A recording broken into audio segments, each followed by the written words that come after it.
Okay, our essential question says, what is the rate of change and how is it represented? So we're learning about rate of change today. We're learning about it through a practical situation.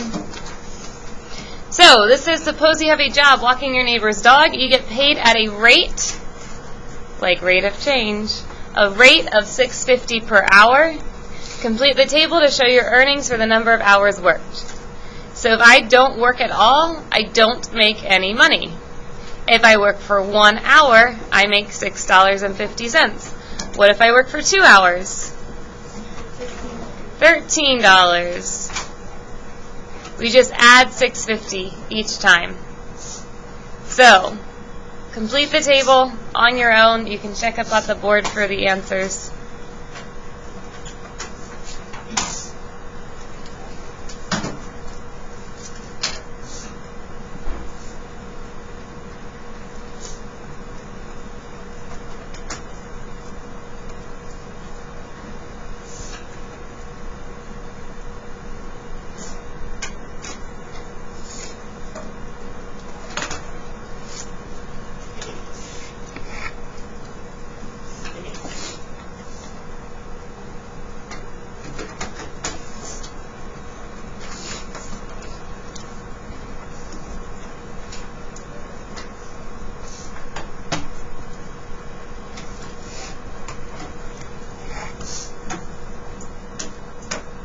Alright, number 1 says, how does the total amount you earn relate to the total number of hours you work?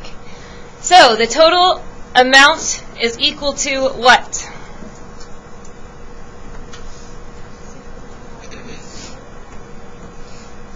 $6.50. Someone was mumbling it. Times? What is X? Times the number of hours you work.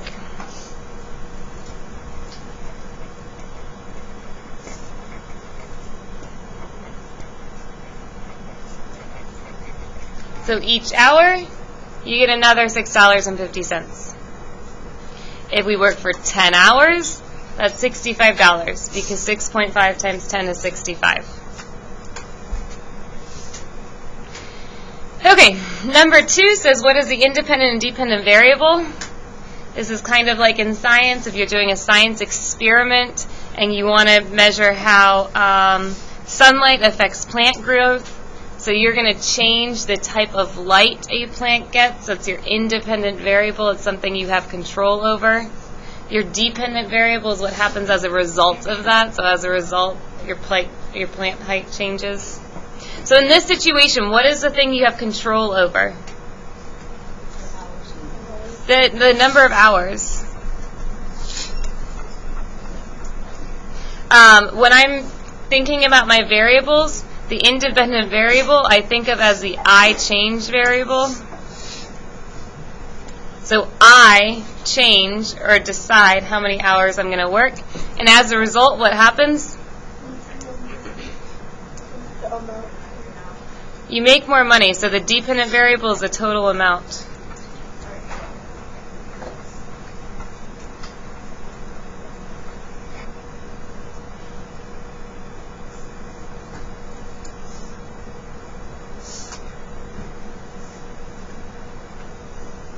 Alright, part 3 says write an equation in y equals mx format that relates the total number of hours earned and the number of hours. So the total amount earned equals what times the number of hours? 6.5. Good. So, oh, sorry. Thank you. So t in this equation would be the same thing as y. We only use the variables x, y because we think about the xy coordinate or grid. We could think of this as the ht grid, but these would be the same equation, where y or t is the amount earned, x or h is the total number of hours. So on this graph, this x-axis represents the number of hours, and this y-axis represents the total amount earned.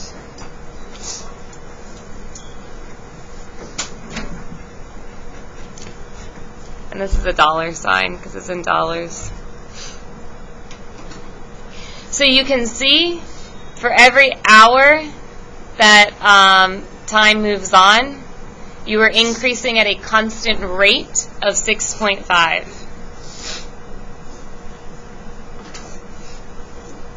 So what rate is this scenario changing by? 6.5. So a rate of change is saying for every hour it goes up $6.5.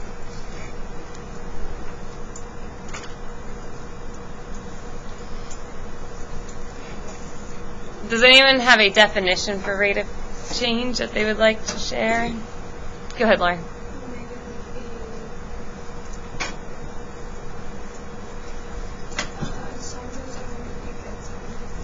Okay, so that's describing this. As time goes on, it gets higher. In general, as time goes on, how much something changes would be the definitions. Because sometimes it gets higher really, really fast, sometimes it gets higher really, really slow, and sometimes it will get lower.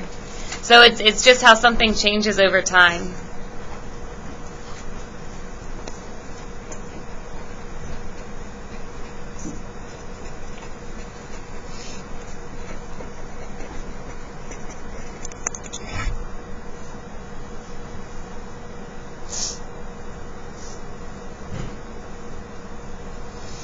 So when we're talking about rate of change, which we also call slope, we're talking about the change over time.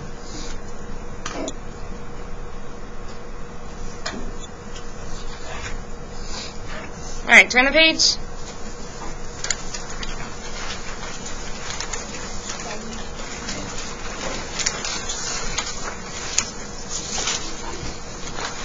Okay, so this time we're going to pretend that our neighbor is super generous, and they're just going to give us a $20 bonus as soon as we show up to their house. And then they will give us $6.50 an hour. So if I just show up and maybe like feed the dogs or something, they'll give me $20. And then every hour that I walk the dogs, I get another $6.50. So complete the next table, add $6.50 every time.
And if we compare our previous chart to our new chart, what's the difference in all of these numbers?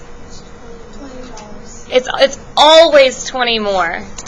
So we're always making $6.50 times however many hours we work, but every time we get to add $20. So if I work 10 hours, I still make $65, but then I get my extra $20 bonus, so that would be $85. What's the rate of change? Good. It's still 6.5 because every time it changes or it goes up by 6.5. So every time we're adding 6.5, and this is only going up by 1. And what variable is it represented by in this equation? M.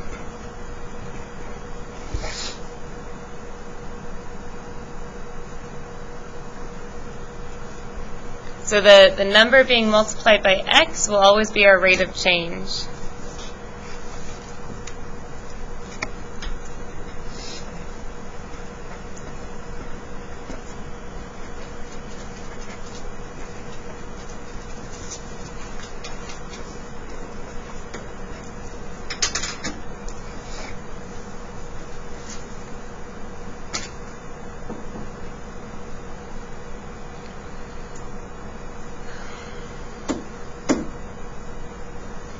right, if we took a job walking the neighbor's dog because you had borrowed $50 from your parents and you need to pay them back, you are paid $15 per week to walk the dog for 20 minutes each weekday. We're going to create a table, graph, and equation of the situation.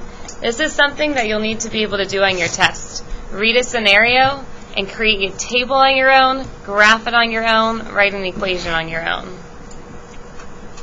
So you can say this is a test question. So, if I have not started working at all, so I've worked 0 weeks, you should always start your table with 0. How much money do we owe our parents? $50. Good. Now I've worked 1 week, and I only had to work 20 minutes, but I got paid $15. So I'm able to pay my parents back $15. How much more do I owe them now? Only $35. And then I've worked 2 weeks, so I've paid my parents another $15. How much do I owe them? $20. And then for the 3rd week, how much do I owe them? $5. So this time we're subtracting 15 every time.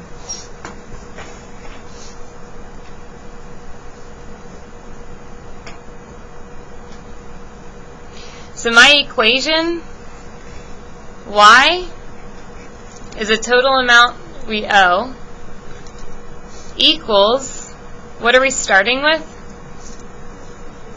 50. And what do we have to take away? 15. And we take it away every single week. So this is my equation. What's my rate of change? 15. Okay.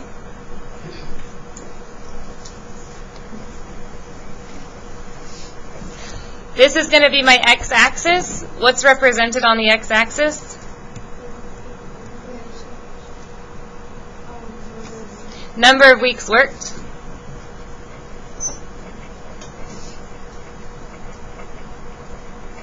You can find that by looking at the table, because the table will always have x on the left-hand side. And what will my y-axis represent? Okay, amount of money you owe.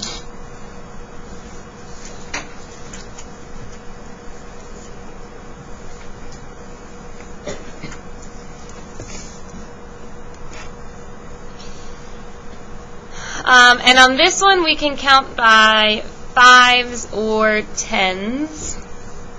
Doesn't matter. I'm going to count by 5s, but I'm going to have to go off the graph a little bit.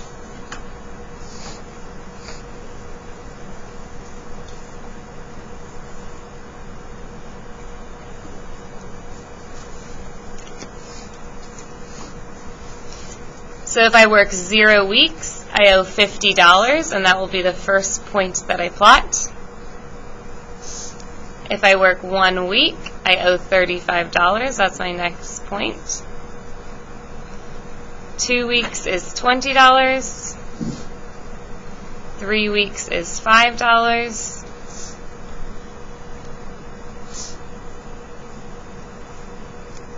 And then if you don't have a straight edge, you can fold your paper and use the edge of your paper for a straight edge.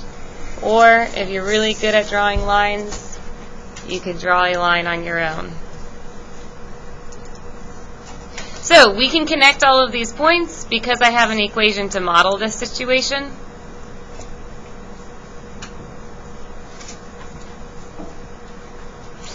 And what's my y-intercept here? 50. So this number represents my y-intercept. This number, not the x, that number is our rate of change.